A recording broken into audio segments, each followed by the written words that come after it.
আব্বা ভাই আজকে আমি দুঃখিত, আমার বেটা এসে খুব ডিস্টার্ব করছে। তুমি এরকম করছো কেন? আমি বলে দিয়েছি সবাইকে। আবার বল দেবো? চুপ করে বসো, দেখছো তো কথা বলছি, তোমার চাচুরা ওইদিকে সব দেখছে। আজকে ভাই আমি দুঃখিত, আজকে এইভাবে লাইভ হবে না। আমার বেটা একাই লাইভ ঠিক করে দিচ্ছে, এভাবে কথা হবে না। তোমার জন্য আর লাইভ হলো না, তোমার জন্য আর লাইভ হলো না, আমি বন্ধ করে দিচ্ছি। তো ভাইরা আমি আজকে দুঃখিত, আমার বাচ্চার জন্য দোয়া করবেন। আজকে ওকে একটু নিয়ে আসতে হয়েছে, খুব বায়না ধরেছে বাইরে বেরোবার, আর টাইম সেই সময় আমি ওকে সাথে করে নিয়ে এসেছিলাম, অনেক করে বুঝিয়েছিলাম আব্বা তুমি কথা বলবে না, আমি তোমার চাচাদের সাথে, দাদু দাদিদের সাথে, নানা নানিদের সাথে, তোমার কি বলে ফুবুদের সঙ্গে, যারা আমার বোন হও গো, কথাবার্তা একটু বলবো, তুমি ডিস্টার্ব করো না। কিন্তু ও তো থামছেই না, একটার পর একটা বকেই যাচ্ছে। যাক, দোয়া করবেন আল্লাহ যেন ওকে মানব দরদি, ইনসাফ পরায়ণ, ন্যায় পরায়ণ, আলেমে হাক্কানি, আলেমের দিনে আলেম বানাক, আল্লাহ কবুল করুন, নবীর গোলাম করুক, দোয়া করবেন। সকলে সুস্থ থাকেন, ভালো থাকেন। আপনাদেরও সবার পরিবারে বাচ্চা যত ছোট আছে সবার জন্য আল্লাহ সুন্দর সমাজ গড়ে দিক, সবার বাচ্চার নসিব বরকত করুক, এই দোয়া করি। আল্লাহ হাফেজ। আসসালামু আলাইকুম ওয়া রাহমাতুল্লাহি ওয়া বারাকাতুহু। রাস্তায় নামবে, আন্দোলন করবে, আমরা তাদের উপরে লাঠি চালিয়ে তাদেরকে মেরে তাদেরকে ঘাবড়ে দেবো। কিন্তু মনে রাখবে এই পরিকল্পনা তো বলরত আমাদের করেছিল যে মাত্র 313 জন, এই সুযোগে এদেরকে মিটিয়ে দাও। মনে রাখবে তোমার হাতে প্রশাসন থাকতে পারে, তোমার হাতে রাজ ক্ষমতা থাকতে পারে, তোমার হাতে বন্দুক থাকতে পারে, তোমার হাতে পাওয়ার থাকতে পারে, আমাদের কিছু নয় ঠিকই, কিন্তু আমাদের মধ্যে এমন একটা পাওয়ার আছে যার নাম ঈমান।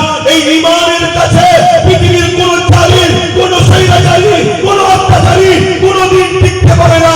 ইতিহাস খুলে দেখো, চেঙ্গিস খান 1 কোটি মুসলমানকে মেরেছে, 1 লক্ষ উলামাকে মেরেছে, হালাকু খান মুসলমানদের মাথা খুলে দিয়ে বড় বড় রাজপ্রাসাদ তৈরি করেছে। ইতিহাস খুলে দেখো, এজিদ কি অত্যাচার করেছে। তথাপিও শত শেষ রেজাল্টটা দেখো, বিজয় কিন্তু ইনসাফ পরায়ণ, ন্যায় পরায়ণ মুহাম্মদ রাসূলের গোলামদের জন্যই বিজয় লিখা রয়েছে।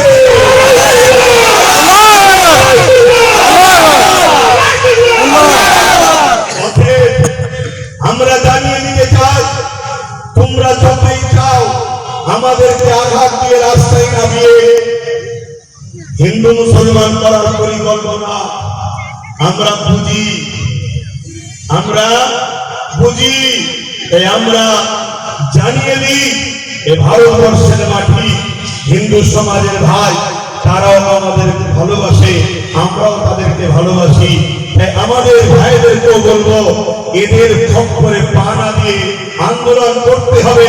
আন্দোলনটা যেন জালিমদের বিরুদ্ধে হয়, অন্য কোন ধর্ম, বর্ণ, জাতি, ভাষার বিরুদ্ধে যেন না হয়, এটা মাথায় রাখতে হবে।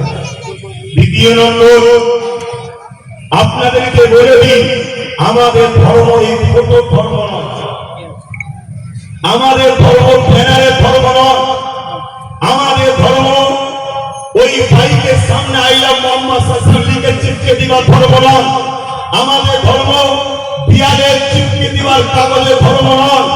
আপনি ভালোবেসে ব্যানার করেছেন, ওই ব্যানারে যদি যত্ন না করতে পারেন আপনি কিন্তু আসামির কাঠ গড়ায় দাঁড়াবেন, কারণ এই ব্যানারে হযরত প্রফেট মুহাম্মদ রাসূলের নাম আছে। আমরা দেখেছি ট্রেনে বিভিন্ন নেতাদের নাম পড়ে থাকে, বিভিন্ন নেতার ছবি পড়ে থাকে।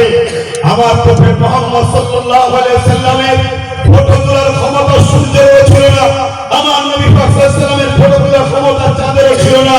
আমার নবীর গায়ে যখন সূর্যের আলো পড়তো, কোন